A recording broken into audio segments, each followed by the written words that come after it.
지난주에는 하나님께서 애굽에 내린 재앙 10재앙 중에서 9재앙까지 말씀드렸습니다. 그 첫째 재앙이 물이 피로 변하는 거, 두 번째 재앙이 나일강에서 개구리가 올라온 거. 이 두 개는 바울의 바로의 신화 중에서 마술사들도 했는데 그게 됐어요. 그러니까 바로가 기고만장했지만 아무튼 개구리가 올라와서 괴로우니까 모세한테 개구리 없어지게 하나님께 기도 좀 부탁했더니 모세가 기도해서 그 개구리가 다 없어졌어요. 그랬는데도 바로가 이스라엘 백성 내보낼 생각을 안 하고 또 고집을 부리니까 그 다음 세 번째 재앙은 온 땅에 이가 끓는 거예요. 그러니까 지팡이로 땅을 쳐가지고 그 흙이 다 이가 되어서 온 땅에 퍼졌는데 애굽의 마술사도 흉내를 냈지만 그게 안 되는 거예요. 그래서 애굽의 마술사들이 이거는 사람의 일이 아니다. 이거는 신이 하신 거다. 이렇게 그 사람들은 생각을 했어요. 그리고 또 그래도 바로가 고집을 세고 못 간다고 하니까 그 다음에 파리, 온 땅에 파리가 가득 차고 그 다음에 다섯 번째는 악질이 나가지고 짐승들이 죽어가는 거예요. 그리고 여섯째는 독종, 그러니까 종기가 사람과 짐승에 다 번져가지고 가려워서 미칠 지경이니까 그것도 사정해가지고 없어지면은 이렇게 자꾸 바로가 생각을 다시 돌이키고 했는데 이제 우박 칠 때에는 그 전까지는 상당히 좀 고충이 있었지만 뭐 이렇게 죽음까지는 짐승들만 못 죽고 그러긴 했죠. 그런데 일곱째 우박이 칠 때는 이 모세와 아론이 경고를 다 했어요. 그 전에 벌써 된 걸로 봐가지고 애굽 사람들 중에서도 이거는 무섭다. 여태까지 재앙이 이렇게 왔는데 이거는 올 것이다 한 사람은 사람과 짐승들을 다 집 안으로 불러들였어요. 그런데 그때까지도 믿지 않던 사람들은 그냥 그거 무시하고 들판에 있다가 큰 우박이 쳐가지고 사람도 죽고 짐승도 죽고 이제 죽는 일들이 생겼어요. 그랬더니 그 다음에 여덟 번째가 메뚜기 재앙입니다. 그때에 바울의 신하들이 죄송합니다. 바로의 신하들이 애굽 왕 바로의 신하들이 바로에게 가가지고 무슨 말을 하냐 하면은 그 사람들 빨리 내보내세요. 왕이요. 왕은 애굽 온 땅이 망한 줄을 알지 못합니까? 그렇게 얘기를 했어요. 애굽 온 땅이 망한 거예요. 근데 바로가 고집을 피워가지고 그 다음에 메뚜기 재앙을 받습니다. 메뚜기는 우리나라에서는 잘 모르겠지만 그 중국이라든가 그 서부 쪽으로 해서 중동까지 해서는 메뚜기 재앙이 얼마나 무서운지 압니다.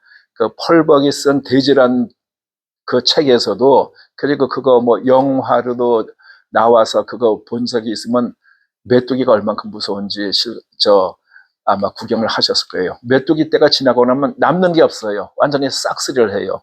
하나님께서 동풍을 불게 해가지고 동쪽에서 메뚜기가 날라온 거예요. 이 바로가 그때 또 사정해가지고 모세가 기도해가지고 서풍이 불어서 메뚜기들과 다 홍해 바다로 집어넣어서 없어졌어요. 그랬더니 또 말을 안 듣고 그 다음에 아홉 번째가 흑암이 3일 동안 계속됐어요. 그러고 났을 때도 그 다음에 모세와 아론이 얘기를 했을 때 바로가 뭐라고 했냐면은 이제는 두 번 다시 내 앞에 나타나지 마라. 너희가 내 앞에 나타나는 날에는 죽으리라. 그렇게까지 바로가 얘기를 했어요. 그리고 또 모세와 아론도 나도 너 보고 싶지 않다. 응? 우리 다시 안 봤으면 좋겠다. 이렇게 말을 했는데 그 10번째 재앙이 뭐냐 하면은 출애굽기 11장 5절에 애굽 가운데 바로의 장자부터 여종의 장자까지의 모든 그 장자라는 건 장남을 얘기합니다. 첫 번째 아들 장남, 그리고 생축에 처음 난 것, 그러니까 짐승들은 처음 난 것, 그것이 다 죽을지라 그랬어요. 그러면 이제 벌써 9재앙을 맞았으면 보통 사람 같으면은 이거는 뭐 손들만 한데 바로가 또 고집을 핍니다. 그래서 하나님께서 모세를 통해서 그 6월절의 규례를 가르쳐주고 어떻게 장자의 재앙을 피할 수 있는지 그걸 이제 가르쳐 줍니다. 6월절이란 건 뭐냐 하면은 재앙이 건너 넘어간다는 그런 의미이고, 히브리 말로는 페사크, 그 다음에 헬라 말로는 파스카, 영어로는 패스오버. 근데 그 6월절이 뭐냐 하면 유가 넘을 유자, 그 다음에 건널 월자입니다. 영어도 패스하고 오버. 그러니까 패스가 건널 월이 되겠고 월, 그리고 오버가 넘을 유가 되겠죠. 그 건너 넘어간다는 얘기예요. 그러면 뭐가 건너 넘어가냐? 재앙이. 어떤 재앙이?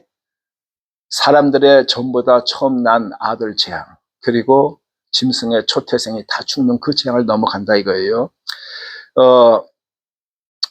그 이스라엘 백성에게는 장남과 짐승의 초태생이 죽는 재앙이 넘어간 것을 기념해서 지키는 그 절기가 6월절 패스오버입니다. 그 6월절을 갖다가 하나님께서 뭐라고 말씀하셨고 어떻게 그 절기를 정하는 거냐 하면은 출애굽기 12장 2절에 나옵니다. 이 달, 그러니까 이스라엘 백성의 10번째 재앙 맞는 날, 그리고 애굽에서 탈출하는 날, 그 달이 너희에게 달의 시작, 곧 해의 첫 달이 되게, 한마디로 정월이 그 달로 정월을 만들라는 얘기예요. 정월. 그리고 그 정월이 구약에서는 아빕월이라고 그렇게 쭉 나오다가 바벨론에 갔을 당시에는 또 니산월이라는 말이 있는데 둘 다 정월이라는 뜻입니다. 그러면 그 의미가 어느 정도 클 것이냐 하면은 하나님께서 6,000년 전에 사람을 만드셨어요. 이 세상의 모든 책 가운데서 처음에 만든 사람을 언급하는 것은 성경밖에 없습니다. 다른 책에 대해서는 처음에 뭐 알에서 나왔든지 물에서 뭐 배를 타왔든 그렇게 희미하고 이름도 없지만 성경에는 정확하게 하나님께서 만드시고 그 처음 만든 아담과 이브의 이름까지 다 나와 있고 몇 살까지 살았다는 게 다 나와 있습니다. 또 그 사람의 자식들 해가지고 그때부터 시작해가지고 노아 때까지 저 대를 이어서 산 연수까지 다 나와요. 노아의 홍수 때에 이 세계의 모든 사람이 죽고 노아 식구 8만 살았습니다. 그게 4,400년 전 얘기입니다. 그리고 4,000년 전에 아브라함을 불러가지고 아브라함의 자손들, 그러니까 이스라엘 자손들을 통해서 하나님께서 성경도 만드시고 우리에게 이렇게 어떻게 구원을 받고 해야 될 것인지 보여주시는 가운데 이 아브라함 자손이 저기 애굽에 가가지고 한 430년, 그리고 숫자가 70명이 내려가서 한 200만 정도가 되었을 때 모세를 통해서 나오게 할 때 지금 그때 얘기입니다. 그러니까 이 장남이 죽는 그때를 갖다 정월로 해라. 그거는 굉장히 특이한, 그러니까 처음 사람을 만드신 날, 그리고 노아의 홍수, 그 다음에 갈 수 있는 그런 절기라고 할 수 있습니다.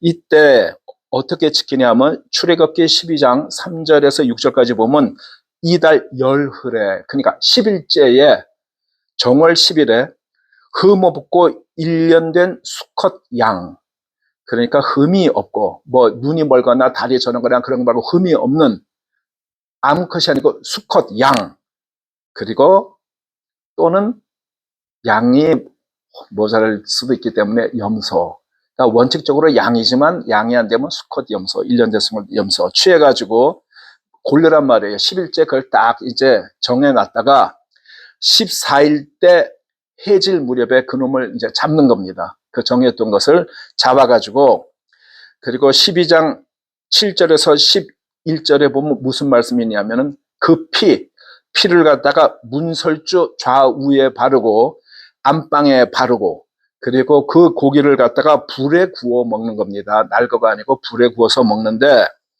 무교병과 쓴 나물과 같이 먹되, 무교병이란 거는 한자, 그러니까 무가 없다는 말이고 교가 누룩 같은 거, 그 다음에 병이 떡입니다. 그러니까 누룩이 없는 떡이지만 우리가 지금 그 중동의 나라를 보나 우리의 문화를 볼 때는 누룩을 넣지 않고 만든 빵이라고 하는 거에 더 가찰 것 같습니다.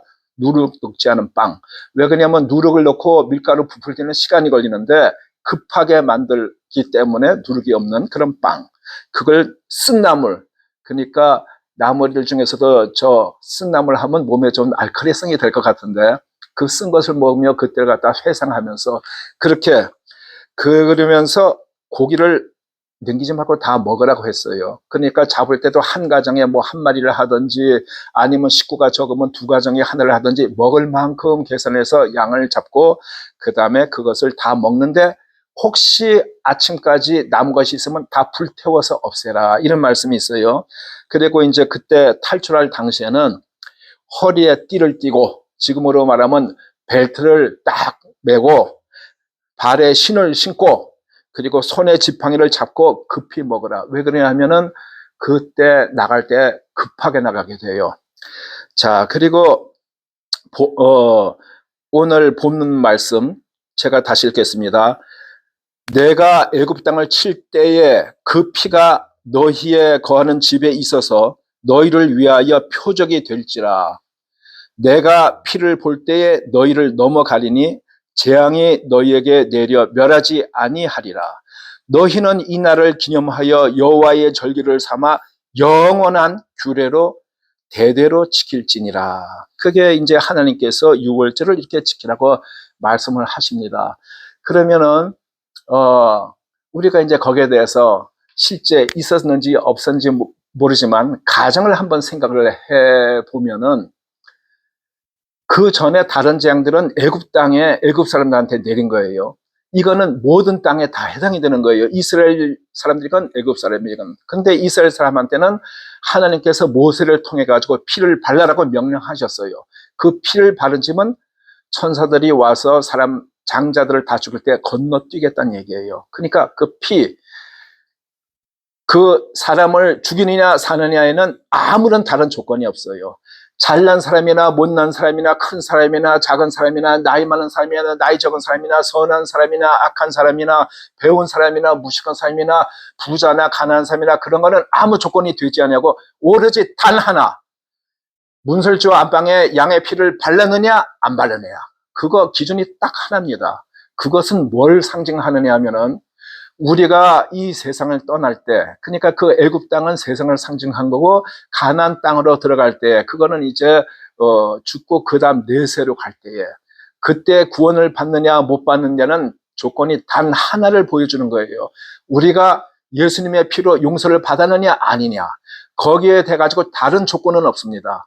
목사냐 장로냐 일반인이냐 불신자냐 그리고 뭐 선하게 살았느냐 악하게 살았느냐 사형수냐 아니면 성자라고 하는 사람이냐 유명한 사람이냐 무명한 사람이냐 공부 잘하나 못하나 부자나 가난한 거나 그런 거는 아무 조건이 되지 아니하고 사람이 구원받는 조건은 오직 예수의 피 예수님을 믿는 예수님께서 우리 대신에 죄를 대속했던 것을 믿는 사람만 구원을 받고 천국에 들어가는 거. 그러니까 애굽 땅에서 양의 피를 바른 사람만 가나안 땅으로 들어가게 되고 그리고 그렇지 않은 사람은 죽임을 당한다. 그러니까 구원을 받지 못하고 지옥으로 간다. 그런 뜻입니다. 이 유월절은 그 다음에 우리 같은 사람들에게 저 구원을 어떻게 받느냐 하는 것을 보여주는 상징적인 그런 피. 그 양의 피는 예수님의 피를 상징합니다. 그러면은 만약에 애굽 사람이 히브리 친구가 있어가지고 모세가 한 얘기를 듣고 피를 발랐다면은 어땠을까? 그런 가정은 성경에 나와 있지 않습니다. 제가 한번 생각을 해봤어요. 그러면 그 사람은 살았을까? 뭐 저는 제 개인적으로는 살았다고 생각이 듭니다. 그리고 히브리 사람 중에서 그 피를 안 받는 사람은 이 사람들이 선민이고 택한 백성인데 어떻게 됐을까? 피를 안 발랐기 때문에 죽어서 가라고 생각합니다. 그건 저 혼자의 그냥 개인 의견입니다. 성경에 있는 말씀은 아니기 때문에 여러분들이 뭐 거기에 대해서 반론이 있든지 어떤지 뭐 거기에 대해서는 저는 무슨 말씀을 드릴 수가 없어요. 근데 저는 왜 그런 생각을 하게 됐냐 하면은 사람들은 하나님께서 이스라엘 백성이 가나안 땅에 들어갈 때 모두 다 죽이라고 얘기를 했다고 해서 교회를 처음 나오는 사람이나 안 나오는 교회를 안 다니는 사람은 참 하나님이 어떻게 그럴 수가 있느냐 잔인하다 이렇게 얘기를 하는데 저는 그런 사람들한테 얘기할 게 있어요. 뭐냐면은 하나님께서 아브라함한테 말씀을 하실 때 이 가나안 땅에 죄악이 관영치 아니하므로 관영이라는 얘기는 무르익지 않다.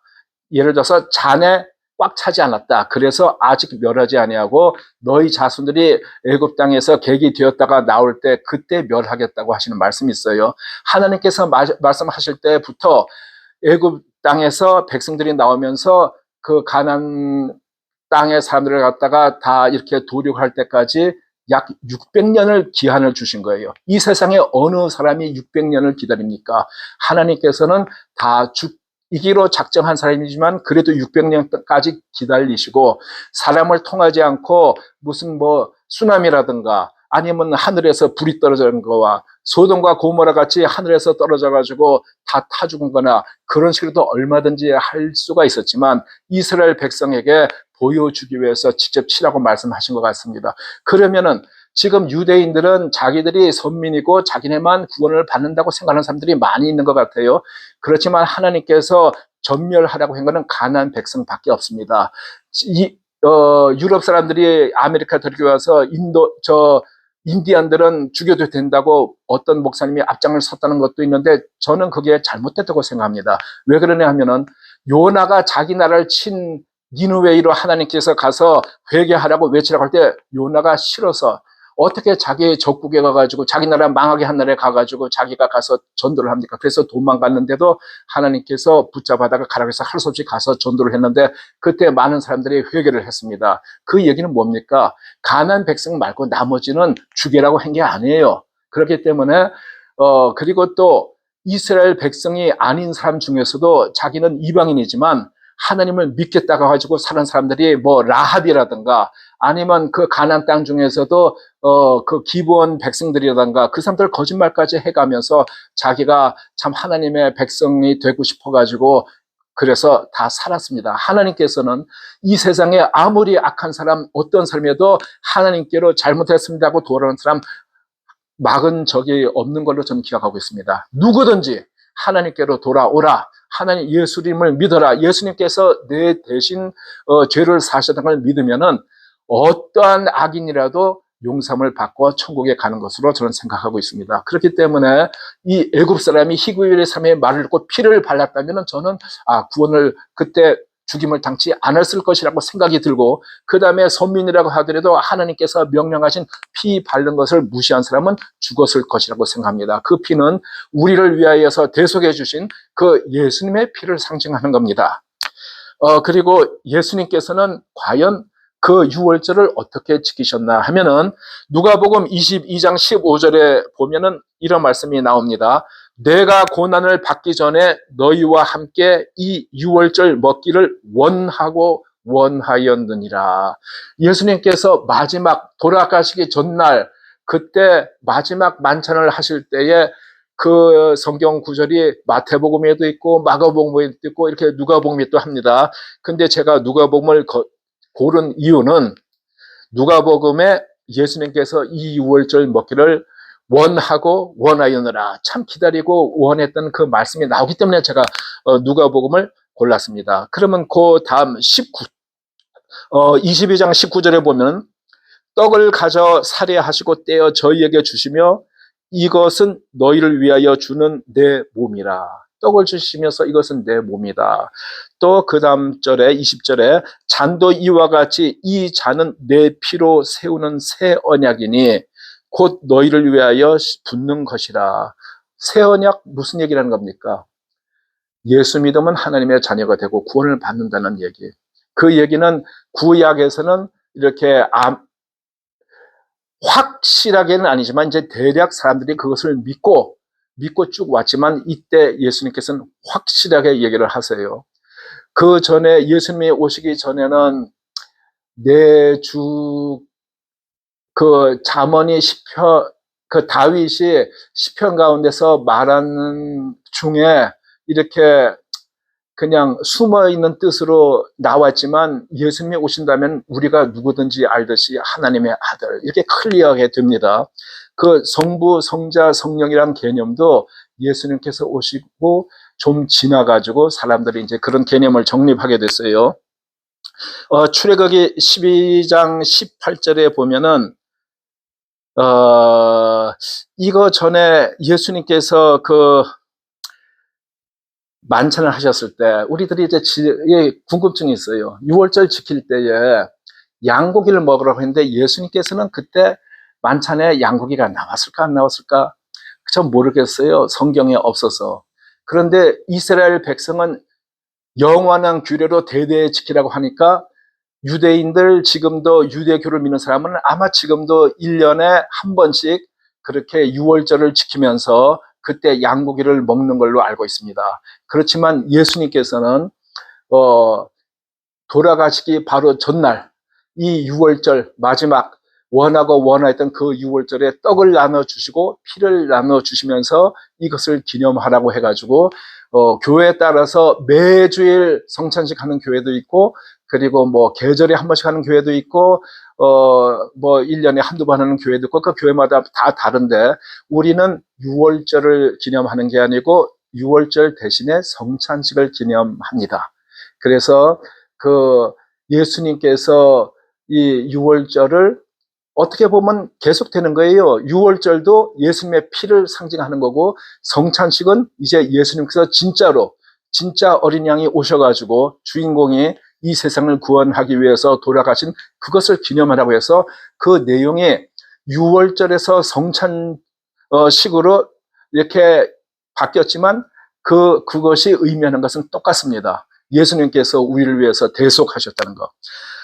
그리고 예수님께서 참 이 세상의 사람들을 구원하시기 위해서 초라하게 오셨습니다. 왕으로 오신 것도 아니고 부자로 오신 것도 아니고 참 어려운 동네에 와서 그렇게 지내다가 예수님께서 3년 동안 그 전도하고 다니실 때 우리들이 그림을 보면은 목가적인 그림 그리고 얼마나 낭만적일까 하지만 제가 생각하기에는 지금의 홈리스 같은 그런 여행이 아니었었나 싶습니다. 제자들이야 예수님 그냥 따라갔겠지만 예수님께서는 오늘은 어디 가서 무엇을 먹을까? 어디서 잘까? 그게 참 고달픈 일이 아니었나 생각이 들어요. 그렇지만 예수님께서는 하나님이시지만 사람으로 오셨기 때문에 남들과 똑같이 배고프고 똑같이 목마르고 똑같이 아프고 그 생활을 하셨겠지만 다른 게 하나 있었어요. 예수님께서는 새벽마다 기도를 정말 깊이 열심히 하셨어요.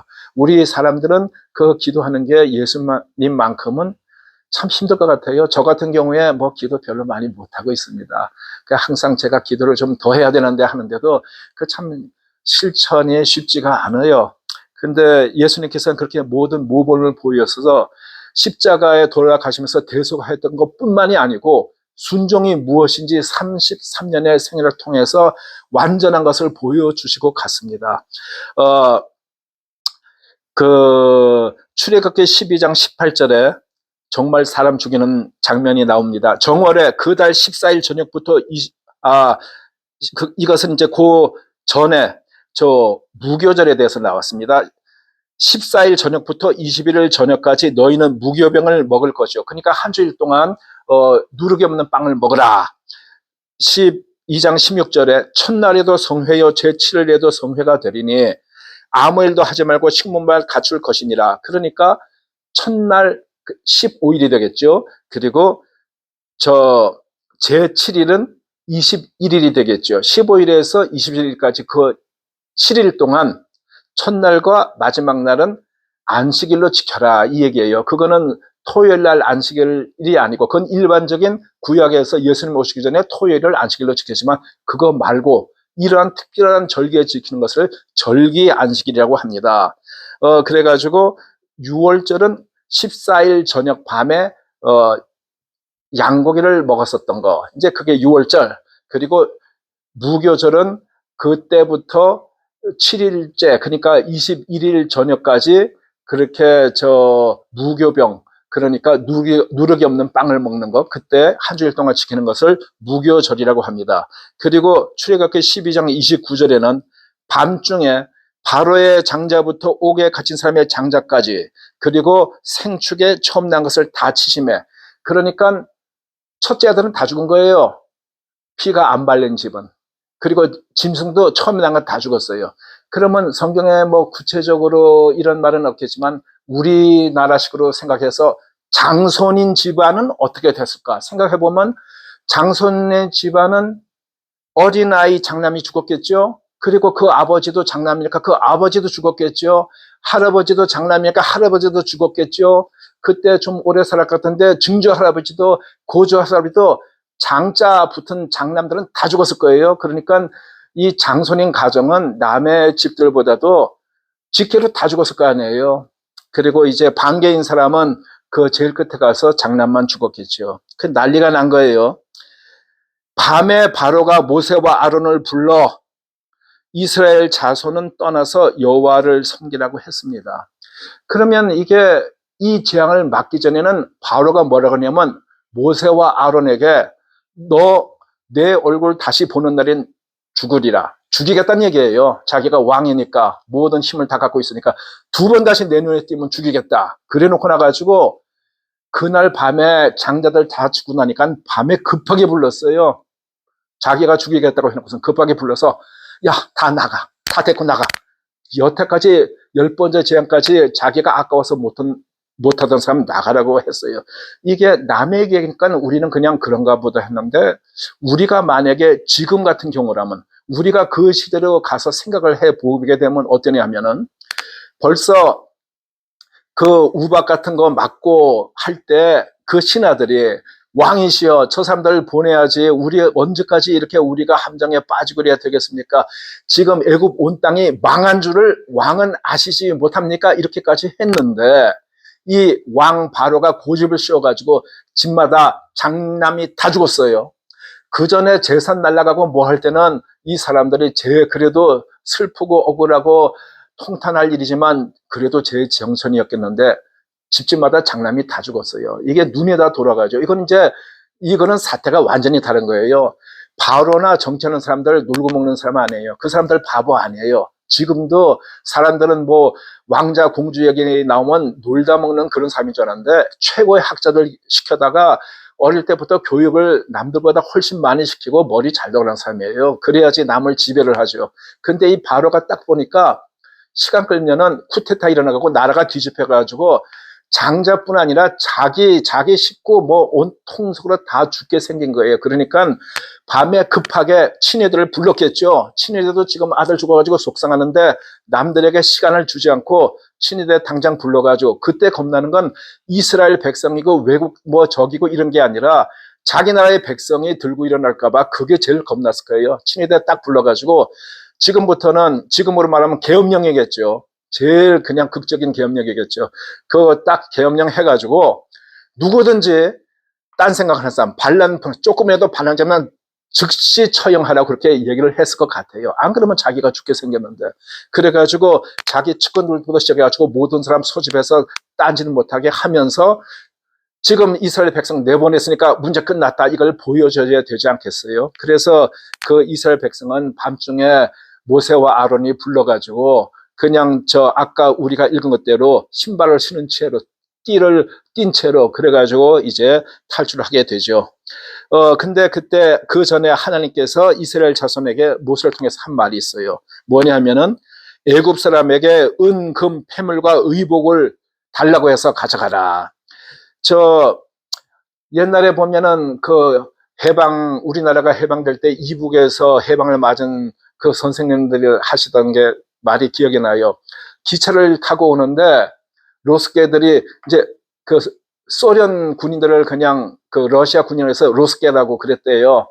로스케들이 한 손에 총을 들고 한 팔에는 시계를 갖다 주렁주렁 몇 개를 갖다 차가지고 쭉 찼는데 사람들 시계 찬사 보면 헤이 다와이가 달라 그런 말인가 봐요. 다와이 그러면 할 수 없이 시계 다 풀어주니까 시계를 팔에 절절 그냥 차면 여러 개를 갖다 차면서 전리품처럼 그렇게 했다는 얘기가 있는데 뭐 그 사람들이 총을 들었으니까 달라 그러면 다 줘야겠죠. 근데 여기 이스라엘 사람들은 자기네 장자가 죽었어요. 제정신이 아니에요.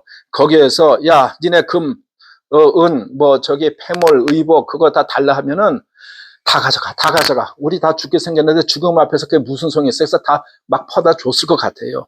그래가지고, 이스라엘 자손이 람세서 발행해서 숫곳에 이르니 장정이 60만 가량이요. 그러니까 남자들 군인이라고 할 수 있을 만한 그런 사람이 60만 명 됐다. 그러니까 여자와 아이 뭐 합치면은 한 200만이라고 추산을 하고 있습니다.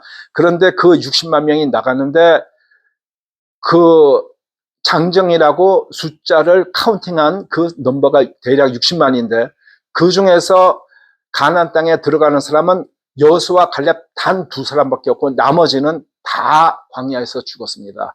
그러니까 광야에 들어간 사람은 이 숫자에 들지 않는 그 유아들, 아이들 그런 사람들하고 그 다음에 광야에서 40년 중에 태어난 사람들, 그 사람들이 가나안 땅에 들어갔고 이때 계수한 그 60명 가량은 2사람 빼놓고 다 죽었는데 그 죽은 이유는 하나님께 순종하지 않냐고 자꾸 반항하고 원망하다가 그래서 죽게 된 겁니다. 그것은 우리도 참 그것을 꼭 기억을 해야 될 줄 압니다. 그리고 출애굽기 13장 17절에 보면은 블레셋 길은 가까울지라도 인도하지 않으시면 전쟁을 하면 그 전쟁이 무서워서 애굽으로 돌아갈까 하십니다. 그런 말씀이 있어요. 그 바로 느고가 바벨론 땅 일어나기 전에 치루 갈 때 또 뭐 지금 이 우리가 읽는 제가 말씀드린 이 스토리보다 직전에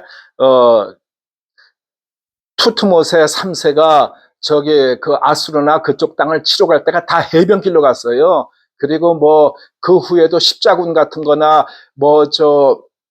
알렉산더 대왕이 에집트를 쳐서 알렉산드리안 도시를 만드는데 그때 그 길이 전부 다 그 해변길이에요. 지금으로는 블레셋 사람들이 그 가사라고 하는 땅, 그거 이스라엘 백성이 요시야 왕이 바로 느고가 바빌론 치려고 가는데 요시야 왕이 무기떠란 데서 바로 느고를 막으려고 할 때 바로 느고가, 그러니까 느고라고 하는 애굽 왕 바로가 나는 지금 너하고 싸울 시간이 없다. 나 신형 바벨론 다 치러 가야 되니까 나 너라고 싸우려고 하니까 제발 비켜라 했는데 요시야가 그때 싸우다가 결국은 죽었습니다. 그런데 요시야가 죽는 거는 성경에서 재앙을 보지 않기 위한 그런 배려였다고 그런 말씀이 나와요. 그리고 이 이집트가 그때 요시야라고 싸우느라고 시간을 놓쳐가지고 그 다음엔 바벨론이 올라가고 애굽은 이제 강대국의 자리에서 그냥 약소국으로 변하는 그런 때가 돼요. 그런데 그 사람들이 바로 그 해변길, 그러니까 블레셋 길, 그 길로 하나님께서 인도하지 않은 것은 이스라엘 백성이 전쟁을 무서워해서 애굽을 갈까봐 그래서 글로 인도해 줬다고 13장 17절에 나옵니다. 그 사람들이 자기가 있던 그 람세서 숫곳으로 또 숫곳에서 에담의 장막을 치고 하나님께서 낮에는 구름 기둥으로 인도하시고 밤에는 불 기둥으로 비춰가지고 다 이렇게 사람들이 움직일 수 있도록 그렇게 하셨습니다. 자, 오늘 요약을 하면은 아멘호텝 2세로 생각되는 바로가 9재앙을 맞은 후에 10번째 재앙인 장자의 재앙을 맞을 때에 하나님께서 그 6월절이란 것을 기념해라 그렇게 했고 그때 장남이 죽은 다음에 이스라엘 백성을 놓아줘가지고 오늘 제목을 뭐라고 했냐면 장남의 죽음과 이집트 탈출, 드디어 이집트를 탈출했다 그런 말씀으로 전해드렸습니다. 그리고 다음 주에는 인간의 역사에 참 있을 수가 없는 그 바다를 건너는 그 말씀을 전하겠습니다. 그 바다가 정확히 어딘지는 아직도 저희들이 잘 모르겠지만 그러나 최고로 이렇게 추측을 하는 그 장소와 또 그것이 현재의 어떤 것인지 어떤 모습인지 그리고 어떻게 그 바다를 건너서 이스라엘 백성들이 구원을 받았는지 그런 데 대해서 말씀드리겠습니다. 감사합니다.